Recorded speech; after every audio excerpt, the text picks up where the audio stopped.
G'day, I'm Ian Smith, and even though I'm almost finished my 24-foot Ranger class gaff sloop Volunteer, I still have to add the lead ballast keel and the Deadwood behind it and build the rudder, and that's what I'll show you in this episode.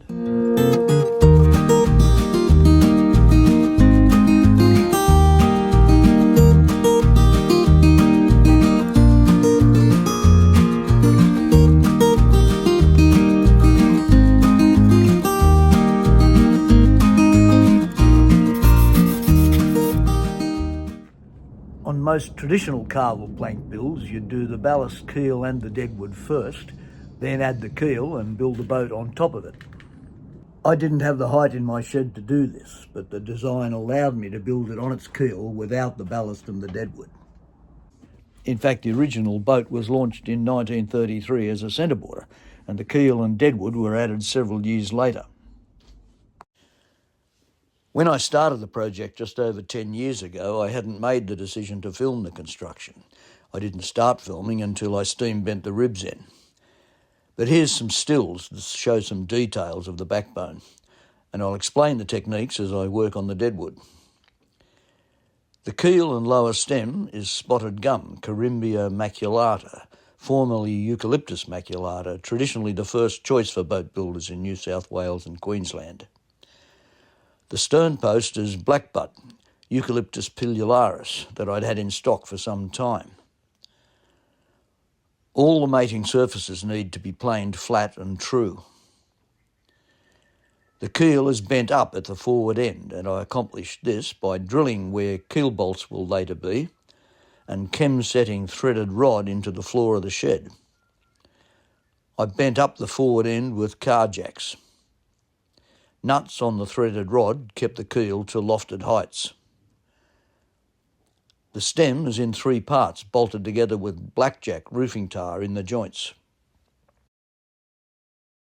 For the Deadwood, I bought a truckload of spotted gum about a year ago and recently started work on it. All the pieces needed to be accurately brought to the right thickness, 140 millimetres or just over 5.5 inches. And I don't have the setup to run such big balks of timber through a thickness planer, so I marked a straight line with a laser level and straight edge and trued up the top surface with power plane and then hand planes, then turned each balk over to accurately mark the thickness and then plane down to that line. I marked a centre line on each piece and plotted out the widths at each station and joined up the dots with a line drawn around a fair batten. I cut conservatively outside the line. The reason for cutting conservatively is because such relatively green timber will possibly move as you cut it.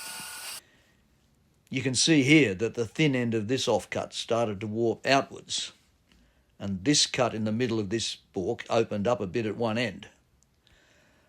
I was lucky though, I rechecked each marked centre line and found that they'd all stayed straight. If you've got a big enough saw to cut through in one go, that's great. I had to carefully mark the other side and cut halfway through from each side. Several of the pieces required some tapering, and there's a couple of ways to do this. If you've got a big enough circular saw, just mark accurately and cut from both sides.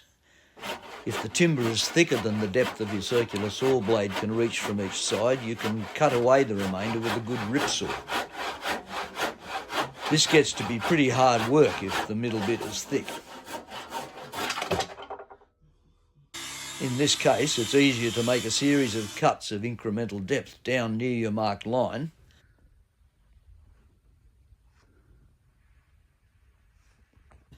then chip the waste away. I used an axe,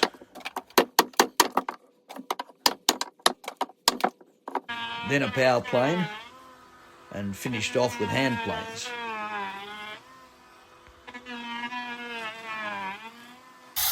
I dry fitted each mating surface together to check that they were true and then primed them. I didn't have room in the shed to assemble the parts, so I built a cradle and assembled them outside.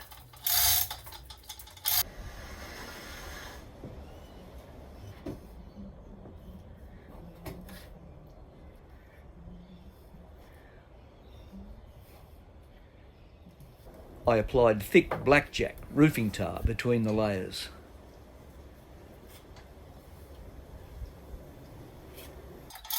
All parts are slightly oversized, but I'd brought each piece down to the line at stations and put witness marks so that they'd all line up. I'd actually fitted them together dry, lining up the witness marks and clamping it all together, and I drilled 3 half-inch holes right through, then counterbored for washers and nuts top and bottom, but I didn't film this. I made sure these bolts would be well clear of the later bolts that will go right through the Deadwood and keel.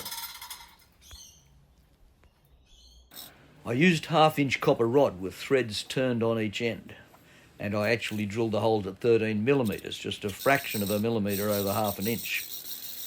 Copper rod is difficult to drive through spotted gum if the hole is the same size. As you hit the copper, it expands, and if the bolt slows down and you hit it harder, it'll jam and you won't get it out.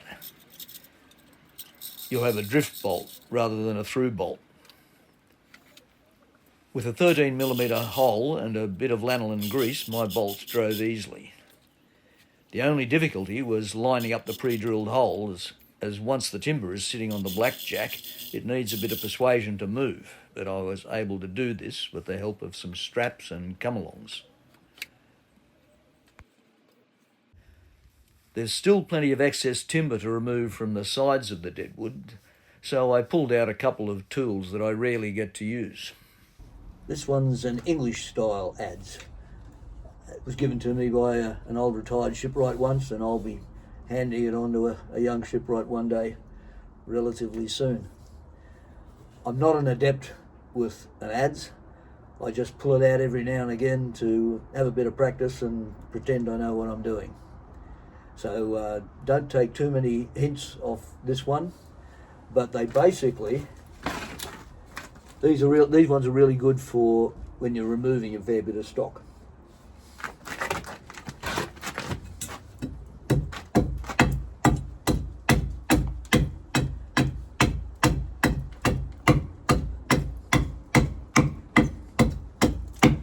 So you see I'm chipping across the grain, more or less, almost diagonally across the grain.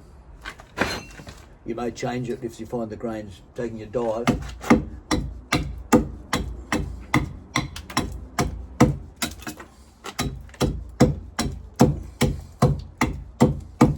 Just got to make sure your legs or any other part of your body aren't in the road of it if you miss or if you catch a chip and it bounces. If you've got a lot of stock to remove, as I did on the stern post, cut some channels down to marks with an axe, then chip out the sections in between with an adze or a power plane. This one's an American style adze, a lipped adze that my son got in America when he was working over there for a few years.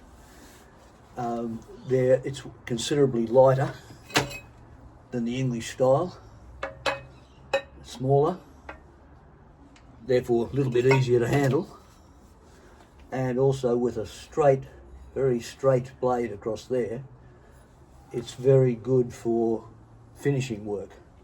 That is, when you're getting closer to the final product, and the lips the curve in the lips there tend to stop the grain from tearing up at the edge. So I'll just do a little bit of this one.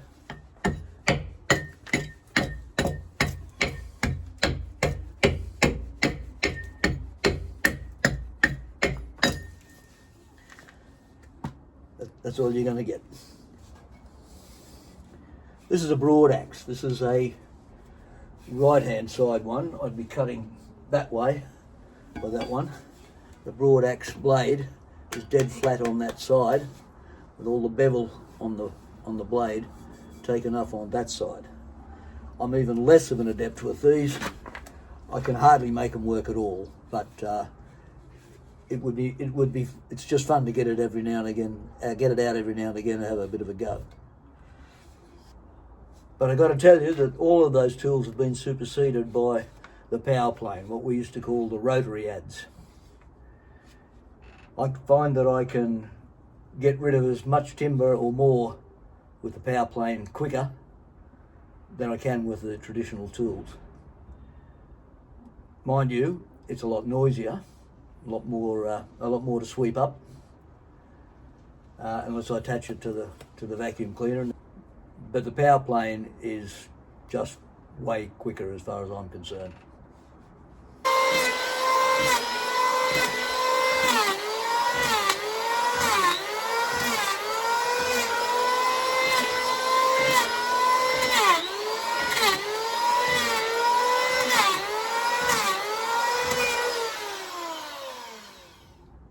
You can see I have control points here that were marked out that I cut generously wide of, there and there, and I have to fare down to those in between.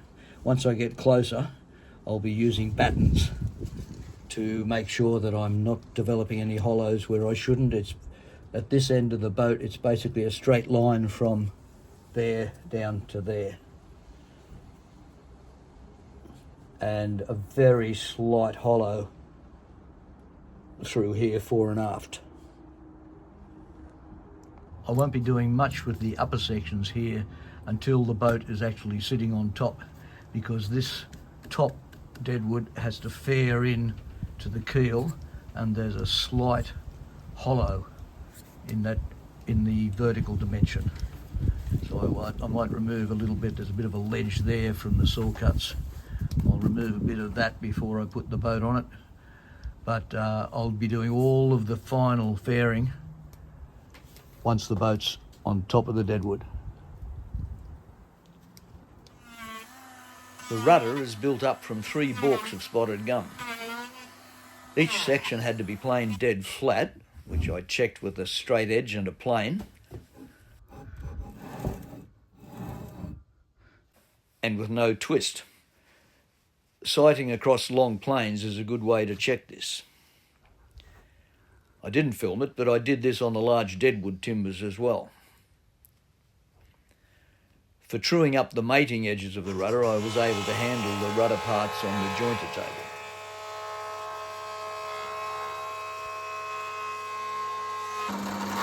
Before assembling it, I drilled and chiselled the mortise for the tiller and the rudder head.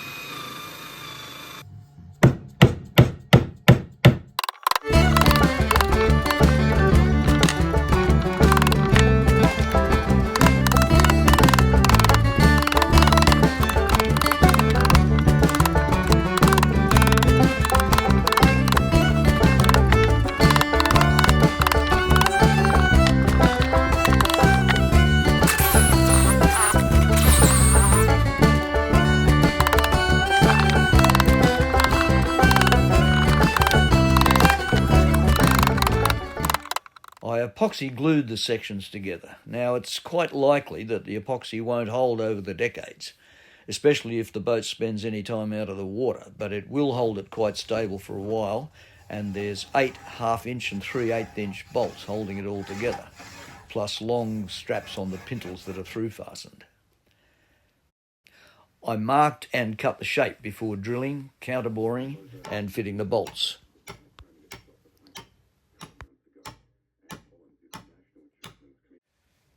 I marked the trailing edge to 20mm, or just over 3/4 of an inch at the widest part, swelling above the waterline and down to the heel, and then marked control lines worked out on a drawing.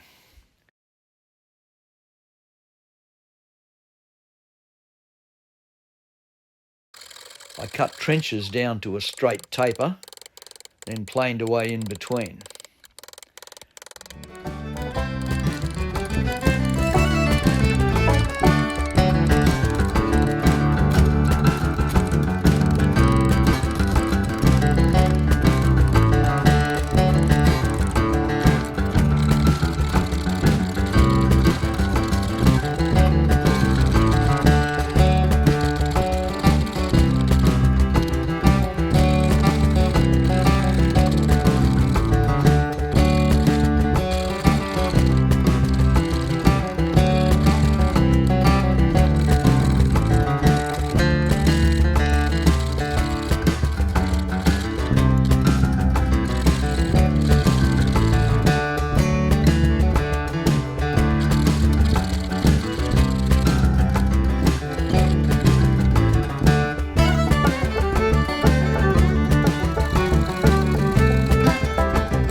After going as close as I dared with the power plane, I started with a number 5 plane with a slightly curved blade as a gentle scrub plane. Then I went to a number 5 with a straight blade. There's just a slight rounding in the forward half of the rudder made by smoothing the peak left of the forward line.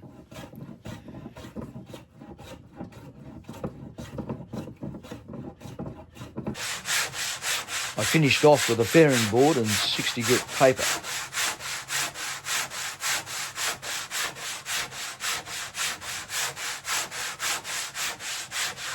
Then I fitted the 3 pintles and through fastened them, bedding them on Sikaflex polyurethane.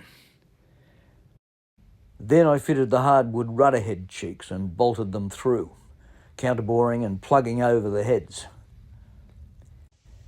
Here I'm fitting the last through bolt, where the 2 forward parts of the rudder go under the cheeks.